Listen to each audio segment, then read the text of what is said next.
अस्सलाम वालेकुम everyone, welcome back to my YouTube channel digital Kashmaila. I hope and pray कि आप सब लोग जहां कहीं भी होंगे खैरियत से होंगे। आज हम देखेंगे एक्सपेरिमेंटल साइकोलॉजी PSY 402 का lecture 24 and the lecture is pain and temperature perception. Lecture 23 में हमने सेंस ऑफ टच की बात की थी, उसमें भी हमने पेन के बारे में पढ़ा था कि किस तरह हम एज अ टच पेन को फील करते हैं। इसमें हम पेन रिसेप्टर्स को स्टडी करेंगे।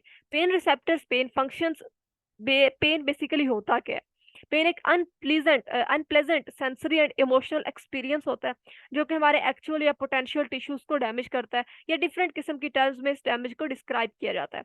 International association of the study of pain, nociceptive pain, nociceptive pain या caused by activation of receptors. अब नोसिसेप्टिव पेन किस तरह होगी, जिसमें हमारे जो रिसेप्टर्स की एक्टिवेशन की वजह से होगी, जो अगर कोई भी वो स्किन में हो रही है।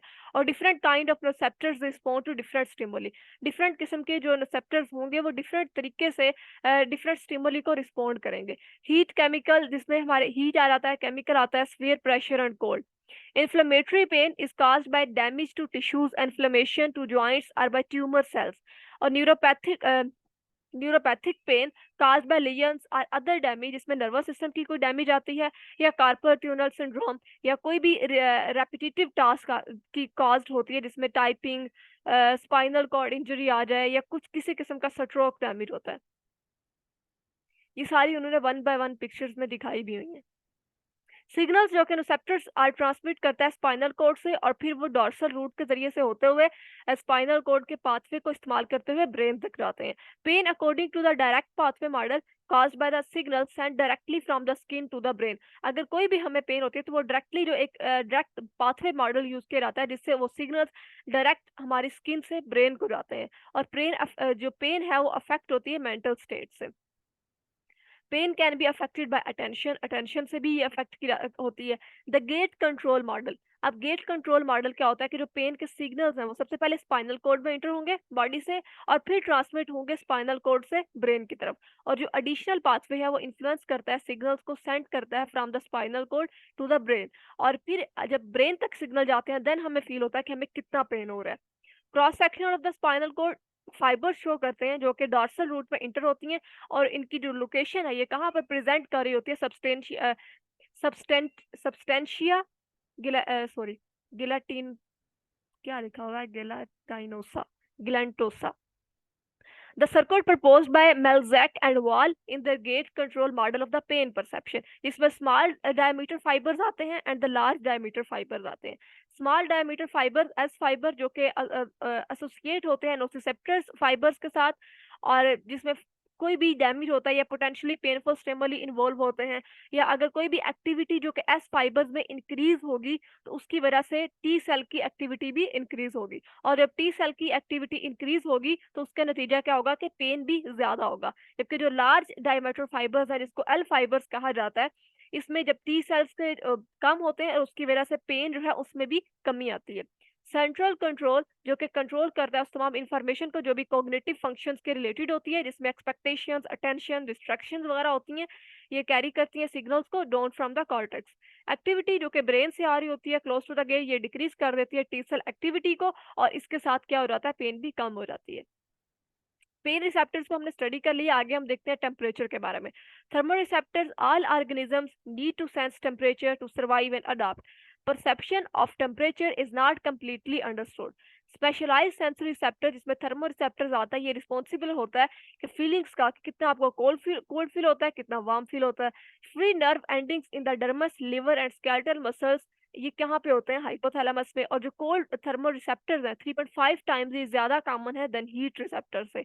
इन्फॉर्मेशन जो कि थर्मल रिसेप्टर से आ रही होती है वो विया ए डेल्टा एंड सी फाइबर से आती है, जो कि पेन की इन्फॉर्मेशन को कैरी करती है। इंटर फिर ये कहा क्या करती है कि इंटर होती है द डोर्सल हॉर्न में, जो कि स्पाइनल कॉर्ड में होता है, एंड देन ट्रेवल कर जाती है लेटरल स्पाइनोथैलेमिक ट्रैक से होती हुई थैलेमस की तरफ। सेकेंडरी थर्मल रिसेप्टर्स में क्या होता है कि फाइबर्स आल्सो इम्पिंग, मतलब असरअंदाज होते हैं हमारे रेटिकुलर एक्टिवेटिंग सिस्टम पर एंड प्राइमरी सेंसरी कॉर्टेक्स पर। फेजिक टाइप रिसेप्टर्स जो कि रिस्पॉन्ड कर रहे हैं बड़ी रैपिडली, इन मिनट्स में ये रिस्पॉन्ड करते हैं टेम्परेचर्स में, but adopt and quick firing as the temperature of the receptor reach steady state. There individual differences perception of the heat and cold, जिसमें द रेंज है टेम्परेचर की वो 29 और 37 डिग्री सेंटीग्रेड में होती है। आगे फिर उसकी बताई हुई एक्सपेरिमेंट्स बताए हुए जिसमें सबसे पहले प्लेसबो इफेक्ट है कि पेशेंट्स बिलीव करते हैं कि contain pain killers in fact contain no active ingredients, कि उन्हें पेन किलर दी जाती है तो उन्हें मतलब पेन नहीं होती, या कोई भी अगर किसी किस्म का किसी पर ऑपरेशन किया जाता है तो उसको पहले पेन किलर्स दी जाती हैं। लेकिन ये एक माइंड सेट की बात होती है। उन्होंने डिफरेंट किस्म के एक्सपेरिमेंट किए कि पेशेंट को कहा गया, जो भी पार्टिसिपेंट था एक्सपेरिमेंट्स में, उनको कहा गया कि आपने अपने हाथों को ठंडे पानी में रखना है और फिर आपने एक दफा पॉजिटिव पिक्चर की तरफ देखना है, मतलब उस तरफ देखना है जहां पर एक उन्होंने ऐसी पिक्चर लगाई होगी जिसकी तरफ देखेंगे तो आपको पॉजिटिविटी फील होगी। Then look at the neutral और नेगेटिव पिक्चर। इससे क्या होगा कि जो शिफ्टिंग थी वो सॉरी जो अटेंशन थी वो शिफ्ट होती रहेगी और उससे आपका उस पेन की तरफ इतना ध्यान नहीं जाता और अपनी पेन को आप टॉलरेट कर लेते हैं। ठीक है। सेंसरी एंड अफेक्टिव पेन में कुछ मल्टी मॉडल बताए हुए जिसमें throbbing, dull, sharp, प्रिकी, engulfing, rejection, pain is my friend, my grief visits me when I am ready for work in a meeting, not when I am alone। तो कुछ ये ऐसी examples बताई हुई है। तो यहाँ पर खत्म होता है हमारा लेक्चर 24। आई होप कि आप लोगों को समझ आया होगा। जो बेसिक मकसद होता है वो आप लोगों का होता है कंसेप्ट क्लियर करने पे। सो आप लोग फोकस किया करें कंसेप्ट क्लियर करने पे। जब इंसान फ्लोली आपको पढ़ा रहा होता है तो अगर हमें कोई प्रोनाउंस करना आता भी होता है, जब हम खुद आप लोगों को पढ़ाने से पहले जाहिर सी बात है कि हम भी लेक्चर को रीड करते हैं। मैं तो बकायदा जाके आप लोगों के एलएमएस पे आप लोगों का लेक्चर सुनती हूँ जो आप लोगों के टीचर्स ने दिया होता है, ताकि मे भी जो नॉलेज मुझे ना हो वो वहां पर आपको दे रही हूँ, और ये ना हो कि वो यहाँ पर आके आप मेरा लेक्चर ले तो वो आपका यूनिवर्सिटी का कोई कंसेप्ट मिस हो जाए। इसलिए मैं पहले वो भी लेक्चर्स देती हूँ और अपने नॉलेज को भी यूज करते हुए एक थॉरली लेक्चर बनाती हूँ।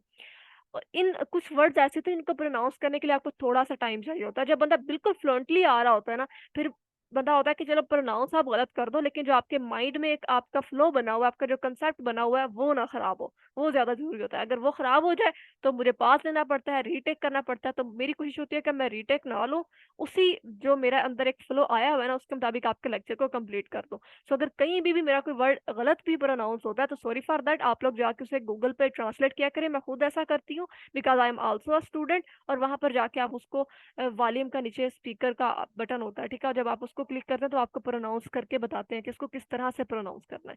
लेक्चर रिकॉर्ड मैं जो मुझे नहीं आ रहे होते मैं भी पहले करती हूँ, लेकिन लेक्चर रिकॉर्ड करते हुए अगर मुझसे फिर कोई मुझे सही समझ नहीं आता तो मैं लेक्चर रिकॉर्ड करने के बाद दोबारा जाकर उसे देखती हूँ। तो इसलिए आप लोग भी अपनी परफेक्शन को अपने साथ साथ जारी रखा करें। अपना बहुत सारा ख्याल रखें, मेरे लिए भी दुआ किया करें। मिलते हैं नेक्स्ट लेक्चर में। खुदा हाफिज।